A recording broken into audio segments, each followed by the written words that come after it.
the Cape York Instrumental Program has been now running since 2012, and I've been really lucky to work on it since its inception, its very beginning, and it's been a long journey, and it started very simply with the decision between the CYA, the Cape York Academy and QMF to start an instrumental music program. Since 2012, our easy beginnings were a lot of fun. We actually rolled out the whole program in one fell swoop. It was fantastic. And a lot of the young students hadn't seen saxophones and trumpets and trombones. You know, their eyes lit up and they're going, gold, gold, you know, and they had no idea even the sound of it. So it was exciting in the beginning for all of us, the teachers particularly, to watch them discover the instruments that they were going to learn to play. We had an instrumental program in our brief, you know, in our business plan. We had no idea how to get it going because the whole challenge, you know, too many instruments, the music teacher can only play one or two, and then QMF come along and boom, you know, right, we're going to teach the music teacher how to go from 2 instruments to 10. My involvement extends to supporting the teachers that are in the area, making sure that they have the tools and the skills they need, and also the physical tools and skills in terms of instruments and so forth, to roll out a band program across their 3 schools in the campus.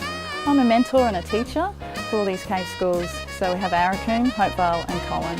I do intense training with these students, so I sit in, I teach them how to read, we do, you know, a big band sort of sound, and I'm their conductor, and I have the teachers watching and observing so that they can learn to do the same thing. I've really been working with the little kids at school to try and get them to read music, so hopefully I really want to see them being able to read music by the time they get to year 3, and then once they get to band, be really confident. I have no doubt that the music program and the instrumental program with these young people is contributing to their overall intellectual development. So we've got this great combination here with our kids between the really academic achievers who invariably end up in our band and the benefit they take from it, but also our struggling students, you know, kids with really hard backgrounds. I'm seeing them here that is a great therapy for them. By reading music, by understanding music, brings together literacy and numeracy in a unique way.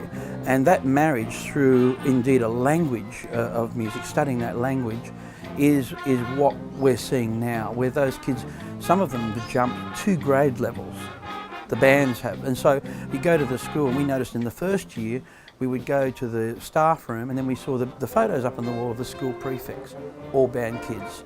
Kids with the highest attendance rates became band kids. Kids with the highest jump in academic.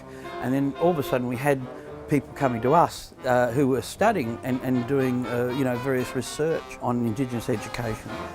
UQ is working with the Queensland Music Festival to understand what the life and learning outcomes for all participants involved in the program are, the teacher education students, the young children involved, and the ways in which we might further develop the experience for all.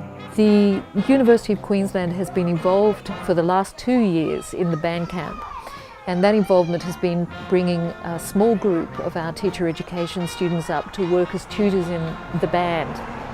For those students, it's been extraordinary for them to have the experience of very close relationships with young children as tutors within the band, to be able to share their skills and knowledge, to learn a lot about community and engaging with others. Band camp is a great opportunity to bring those 3 campuses and those bands together once a year and have a great time and just solely spend, you know, 3 days working on music.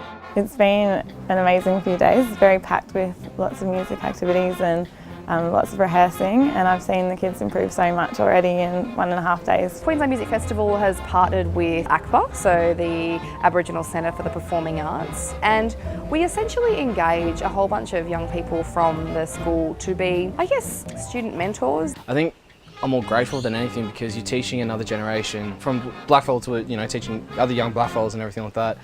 You kind of just can't help but smile every day and just love what you're doing, and you know, it's the reason why we sort of do what we do, you know, not just perform and, you know, make good music and everything like that, but, you know, give back to communities wherever we can.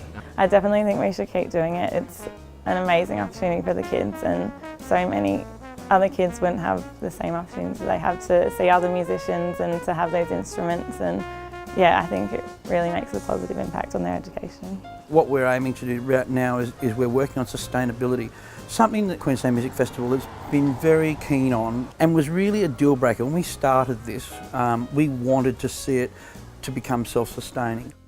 Part of the project has been to introduce teacher education students in their final year to communities from the Cape and the music making of children from the Cape, to perhaps tempt them to think about moving there and sharing their expertise.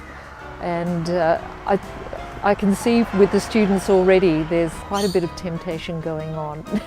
I think looking forward for the Cape York Instrumental Project, we just want to make it stronger. We want to be able to be, I think, partner driven and really in personally bringing in additional artists, particularly from far north Queensland. There's a huge body of awesome artists in far north Queensland. And really exposing our kids to different musicians, different styles of learning, different styles of music, and making them really strong and embedded within the curriculum of the schools, keeping things like camps and residencies going, but also then looking out to the future, what are other opportunities or partnerships in which those kids can engage, other performance opportunities, other study opportunities, and just providing the kids in community with the most opportunity we possibly can.